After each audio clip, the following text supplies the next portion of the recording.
Members of the family who has really become the rabbis of January at Temple B'nai Shalom, following in his father's footsteps from last week.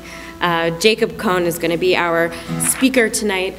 He will speak about his amazing journey to India and tell us what he learned and about the community that he helped there.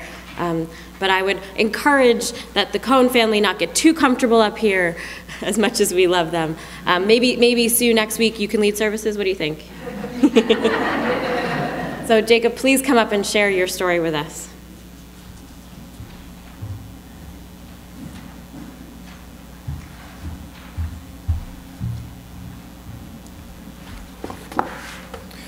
Shabbat Shalom. Shabbat Shalom. So, no pressure, right? All right. Our first day in the village, 19 other college-age Jews and I stood around the water pump under the searing 112-degree Indian sun, a little bit warmer than it is here. We hoped to make a good first impression on the villagers, since we'd be working with them for the next 2 months. They handed our group leader, Dan, a coconut. One made a motion suggesting he should throw it onto the flat metal base of the water pump. Another, who was exasperated at Dan's confusion, made his motion suggesting he should knock it against his bald white head. Our interpreter said, "Danji," because he added G because G is a suffix showing respect. "They would like you to split the coconut with this shovel for good luck in the project." Dan set the coconut on the metal base of the pump and took the shovel that was handed to him. Nothing moved, not even the flies, as Dan raised the shovel. He paused at the top of his arc, and the collar of the metal blade slimmed harmlessly down the wooden handle. The entire village broke into peals of laughter, and after an awkward pause where we weren't sure it was culturally appropriate to laugh, we followed. This was clearly going to be a great start to our volunteer work. So this is a volunteer program run by the American Jewish World Service. Its programs stretch from Peru to Uganda to South Asia and involve partnering with local organizations to bring about tikkun olam, repairing the world. But this hadn't been my first choice. For my entire time in college, I'd been hoping to tour India to experience the entire country, not just one village. I was afraid that being confined to one village for 8 weeks would just take away from my experience of such a fascinating country. Still, why India? Why India?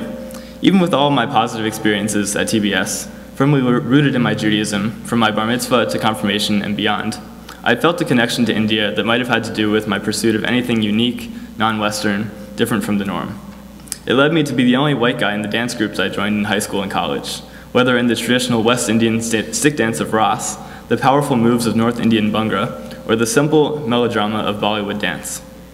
I'd watched many musical Bollywood movies and taken Hindi language classes to actually learn what the lyrics meant on all those songs that had ended up on my iPod. First, it was the differences that I was interested in, but then I realized my attraction also had something to do with so much I saw that was paralleled in my own soul as a Jew. The hospitality, the overbearing but well-meaning families who value communal traditions, the passion for knowledge and exploration, even the fried food. So within myself, there was a contradiction. These differences and similarities had actually drawn me to the same place. I had originally planned to visit with my fusion band, Hindu Productions, and see India from a self-designed itinerary on my own time. But things changed, and I went on the AJWS trip. Like our group leader with the broken shovel, quite regularly I learned nothing really goes according to your own precise plan. The trip changed me in ways I wouldn't have expected. As one participant put it, always expect the unexpected from the unexpected. As my group and I fumbled our way through our project, we were forced to question some of our preconceived notions about Indian culture. It even started with my own realization that the Bollywood songs I'd learned had little value in a traditional village where the old Indian classics of the 1970s were much more widely known. I got to know my fellow travelers as individuals, learning that in my quest to break down stereotypes between peoples, I'd neglected to deal with my stereotypes about my own people. I also learned that changes in plans can actually be good things. Being confined to village life helped us focus on our task better and opened up some unexpected opportunities. There's even a linguistic parallel between villages and learning. The Hindi word for village is gaon, and in Yiddish, gaon means eminence or wise one, as in the Vilna Gaon, a respected rabbi of Eastern Europe. As a group, our experience taught us much about how we can not only best help others in tikkun olam, but also why we should even do so in the first place. AJWS works with about 400 local organizations internationally, we partnered with one of these organizations called Sabhagi Shikshan Kendra, or Participation and Learning Center. SSK is an organization that trains other Indian groups on its campus to work for grassroots change in society, mostly through education and teaching. SSK believes that empowering people at the local level is key to improving the lives of millions of Indians who live in poverty. My fellow participants were 19 other Jews from the US, Canada, and South Africa, assigned to work in a village outside of Lucknow, which is in northern India. Together, we experienced the hardships of alternating between digging with hand tools in the village heat, living in a rural, high-walled compound shared by flying insects and the lizards that ate them, or shuttling between these two locations trapped inside a Soviet-era tour bus with no air conditioning, no suspension, and a leaking roof, not to mention dealing with the various illnesses each of us enjoyed at some point. So basically, the potential for kvetching was astronomically high. SSK supervised and facilitated our interactions with the village they'd paired us with. Throughout the summer, we undertook several improvement projects working alongside the villagers. Their village frequently suffered from flooding, so our main task was to build 3 50-foot-long drainage canals using bricks and cement so the water wouldn't pool in front of their houses and attract malaria-carrying mosquitoes. We would also build paths in front of the government-built 2-room school at the entrance to the village, and finally repair parts of a potholed road into the village. We thought we couldn't do it all without power tools. We were wrong. So how did SSK know that this would be a worthwhile project? Had they gone into the village with plans of their own? So to give you an idea of what SSK does and how they conceive of successful projects, it might be helpful to give you an example of what they are not. Ernesto Ciroli is a founder of the Ciroli Institute, an international nonprofit organization that's dedicated to training community leaders as entrepreneurs. As an idealistic young man, he arrived in the African nation of Zambia with Italian seeds to teach the Zambians how to grow Italian tomatoes and Italian zucchini. He says, instead of asking them why in such a fertile valley they didn't have food, we simply said, "Thank God we're here, just in the nick of time to save the Zambian people from starvation." Of course, when the tomatoes were ripe, 200 hippos came out of the nearby river, and they ate everything. Ciroli exclaimed to his Zambian friends, "Look what just happened!" They replied, "Yes, now you know why we don't have any agriculture here." "Why didn't you tell us?" he exclaimed. "You never asked." So as anyone who has done social justice work abroad or in America will know, the first rule of helping others is to simply shut up and listen. Even Judaism's main prayer, the Shema, calls upon us to open our ears rather than our mouths. It's only by listening that we can know how to respond. And I'll tell you how this connects directly with our work. The great thing about our construction project was that SSK had already done some building of their own. Before we'd arrived, they'd built up a relationship with the village. Instead of marching into the village with plans ready, as lots of development organizations do, SSK had consulted with the village elders to see what they were most in need of, and if SSK could provide them with the tools to accomplish their goals. By beginning their relationship by listening rather than talking, SSK positioned itself as a friend and a resource for the village instead of an all-knowing outsider group. This helped them gain the villagers' trust and respect, which would be necessary when a group of 20 white Jews showed up in the summer with no idea how things worked in this area. When we arrived, my group learned quickly that gaining the villagers' respect would be an extremely important part of our work as well. It started with conservative, modest dress. So this wasn't too much of a problem for the guys. I just made sure to leave my favorite midriff-exposing blouse at home. But for the girls, it was more of a challenge. The goal was to make communication easier and earn the villagers' respect. Just like it'd be generally bad form to go shirtless to an important job interview or a first date, the villagers might be seriously offended by our first impressions if we refused to adjust to their traditional expectations.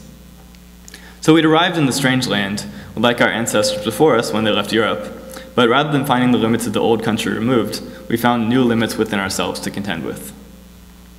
But I've discovered that you can be a much better listener and a more respectful human being if you have an understanding of a people's language and customs. Language is so important in any interaction. Even knowing just a few key phrases like, "How are you?" "I'm fine," and the most important one, "Where's the bathroom?" can mean the difference between a frown and a smile from the person that you're addressing. This belief led me to study as many languages as I could in college, from conversational Hebrew so I could speak with my cousins while visiting Israel on birthright, to Arabic, which helped when I studied Arabic and taught English in Egypt, and to Hindi for my time in India. When you can speak a few words in another language, you might not be able to discuss the US deficit, but you can build a bridge to engage in conversation with others. Working in a village every day for 2 months forced me to use Hindi all the time, even having just taken a year of it in college. It meant I actually became an interpreter between my group of English-speaking Jews and the Hindi-speaking villagers when SSK's translators weren't available. Being an interpreter actually carried its own set of responsibilities. I remember the first day my group started working on our drainage ditch. I started by introducing myself in Hindi to our supervisor, Lucknow, a short, mustachioed man of about 35. Lucknow shook my hand forcefully with a broad smile and introduced himself as Amitabh Bachchan. For those of you who don't know, Amitabh Bachchan is one of the most celebrated actors in all of Indian cinema. I think that was the exact moment I learned he was widely known as the village joker. So I called him out on it, and instead of laughing at me, his friends laughed with me. Over the next few weeks, we learned not to take each other too seriously, and his enthusiasm to have someone from our group that he could speak to and laugh with in his language spilled over to the rest of us. The village was called Bikaripur, which literally means place of beggars. These were people from the lowest castes of Indian society. While much of the government's money was siphoned off by the higher caste village next door before it got there, we felt an immense richness of community was always offered to us. I think the villagers were glad to be treated by us as equals in a country where white skin is commonly seen as better. The hospitality of these villagers was immeasurable. During breaks from our work in the hot sun, my group was often offered freshly made rice and dal, a lentil dish, and even got the chance to make our own flatbread. The villagers even put together a huge meal for us in thanks for our work. They cooked delicious grilled eggplant, tomatoes, potatoes, and chilies that took them the entire afternoon to make. I can't underline how important it was that the villagers of Bikaripur were open to us working alongside them to help improve their village's drainage issues. But that wasn't the only reason we were there. Being able to work together had more importance on this trip than you might have expected. It might seem like we were doing simple tasks, mixing cement, hauling bricks, digging trenches, that wouldn't really have required 20 Americans to fly halfway around the world when the villagers could have just done it themselves. But in its discussions with the villagers, SSK had found that the underlying problem with the village was a very human one. The villagers, busy with their own families and work in the fields, refused to give their time and energy to make compromises for the collective good. Sound familiar? They would ask, why should I have to let a drainage canal touch my property when you could just ask the guy across the street instead? So maybe our true purpose for being there was to help develop community spirit and show an example of how things can be done when people work together. So our team had to work together, despite the fact that there were so many things to potentially kvetch about. The weather, the tools that broke frequently, the language barrier. We were role models, and ambassadors of trust. In the short time we were there, we saw a huge change in how the villagers interacted with one another. The women who had previously stayed in their houses took an active role in helping shape our work by standing outside and discussing the direction of the paths we were building. One day it rained and we took a day off from work. To our surprise when we returned the next day, we saw that a path was several feet longer. The villagers had taken the initiative to complete a section of the work themselves. This became a recurring pattern whenever we were unable to visit the village. Finally, one of the most inspiring things I saw was on our last day as we laid down bricks for a path. We had to move several pounds of dirt and stones and spread them across the freshly laid bricks to make them stronger. A basket full of the mixture lay on the ground. The villagers and I looked over, and we saw a blind man lift the basket, slowly feel his way across to the path, and dump the mixture on the bricks. He then shuffled back to the dirt pile to repeat the process. So he did this for the rest of the afternoon.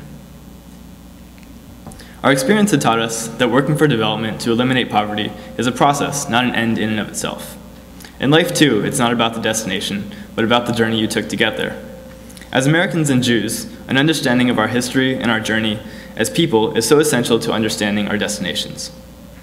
Those destinations, a good job, a healthy family, educational opportunities, to name a few, would not be nearly so valuable if we weren't conscious of the hard work and planning it took to get there in the first place. In the Torah, after saving the Israelites from slavery, giving them God's laws, and leading them across the desert for 40 years, Moses doesn't even get to his destination. He just gets a long journey. Like Moses, our group wouldn't have the opportunity to fully realize the results of our work. And remember the eagles who rescued Frodo and Sam from Mount Doom in Lord of the Rings? If they had just flown the hobbits to Mordor from the Shire, the whole story could have been finished in half a page. Instead, they're forced to go on an arduous journey so they learn something along the way. Our own personal journeys have the potential to shape us in ways we can never have imagined, and can give us an understanding of who we are in relation to the world around us that merely being handed success can never do. Here we had the opportunity to be ambassadors, not just of Western values, but as Jews of all socioeconomic and geographic backgrounds. In our group discussions throughout the trip, we often hashed and rehashed the relative merits of the diverse identities that each of us had to offer. We celebrated Shabbat every week, outside while hearing the loud music of a Hindu festival as background, lighting candles in the humid training room of SSK, or singing the Shema on the banks of the holy Ganges River. But because we were a mix of Orthodox, Reform, and agnostic Jews, every week was a struggle for compromise and accommodation. This plurality of views was both a maddening phenomenon and also a pretty good affirmation of what it meant to be Jewish. At the outset of the trip, nothing really united us except the fact that we'd signed up for the trip hoping to get something out of it. At the end, many of us still disagreed on many things, but we were united by our pride in our work, our positive experiences with the local villagers, and the fact that all of us had gotten sick at some point during our trip and survived. While the common denominator was that we all considered ourselves Jews, this definition actually didn't limit us at all in India. In this corner of the world, prejudice against Jews is nearly non-existent. For hundreds or even thousands of years, Jews have lived free from discrimination across pockets of India, from Bombay in the north to Cochin in the south. Their communities were often located in majority Muslim enclaves, where the halal community had nurtured a positive relationship with its kosher cousins. In the rural village we worked in, though, nobody really even knew what a Jew was. Our explanations often involved extreme oversimplifications, as one participant put it, like Christians but without the whole Jesus thing. And that was when the topic of religion came up at all. The fact that we were Jewish was not something that we always externally emphasized on our trip, but instead something that we showed in our actions rather than in our ideology, actions that motivated us to behave as moral human beings. And this is actually the mission of AJWS. Not to spread any particular religious ideology, as other volunteer groups sometimes do in other countries, but to support local groups to be responsive to their needs, their cultures, their goals, to make the world a more sustainable place through Tikkun Olam, where human rights and greater opportunities are extended to all, regardless of your beliefs. The work of the American Jewish World Service is only one small way to improve the lives of others and strengthen the bonds between us as human beings. Global development is obviously a huge task, and our efforts were really just one drop in the ocean. But really, what is any ocean but a multitude of drops? Judaism teaches us it is not upon you to complete the work, yet neither are you free to desist from it. If we're capable of helping others, we should, while not being overwhelmed by the immensity of such issues as poverty, disease, hunger. It's about taking it step by step. Helping others in our world without any ideological or religious agenda also makes us trustworthy ambassadors for both America and Judaism. As Americans, we hope everyone can be blessed with the same opportunities we had to get an education, raise a family, make the choices that will make us happy and our parents proud. As Jews, our responsibility goes even further. Generations of injustices have been seared into our collective memory, the backdrop shaping what we've endured as outsiders, as a minority people. Today we enjoy the blessings of being Americans, coming to the temple to worship freely, having the opportunities our ancestors did not. But we must not forget that we once were slaves in the land of Egypt. Hillel once said, "If I am not for myself, who is for me? But if I am only for myself, what am I? And if not now, when?" Through our lessons and our questions, our group learned about our responsibility to the world around us. Last summer, AJWS sent another group to Uganda, while my group was in India. This group built a radio station, and they had a similar experience interacting with the locals who had little knowledge of what it meant to be a Jew, other than their perceptions of the Jewish students who were helping them out in this project. At the end of their experience, one villager who had been pleased with their work went up to one of the group members. He said, "I'm Jewish." The guy looked at him. The man repeated, "I'm Jewish. I also would like to leave the world better than I found it." This philosophy is a central idea of our faith, but it is not just limited to the Jewish people. We're all citizens, citizens of our communities, of America, of the world, and with those privileges of being such citizens comes a great responsibility, which is to respect each other's beliefs, be listeners as much as we are talkers, and above all, to leave the world a little better than we found it. Shabbat Shalom.